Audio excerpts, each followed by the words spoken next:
तेव्हा याची साफसफाई काढली आणि मग एवढं सारं सगळा पसारा निघाला.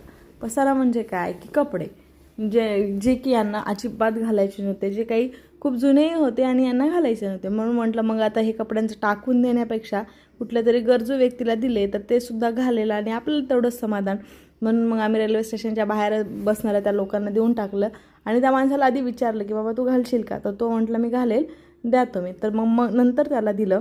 काही नाहीतर काय होतं ना, आपण कपडे देतो आणि ते लोक घालतच नाही. त्यामुळे आधी विचारून दिलं ना मग सोपं पडतं.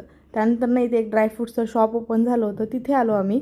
खूप छान फ्रूट्स होते, मखाने होते वेगवेगळ्या प्रकारचे, परत चेरीज होत्या, स्ट्रॉबेरी, खूप सारं होतं तिथे. आणि मला यातलं चेरीज स्ट्रॉबेरीज वगैरे घ्यायच्या होत्या, पण हा माणूस ना काहीच नाही ऐकता बाहेर निघाला.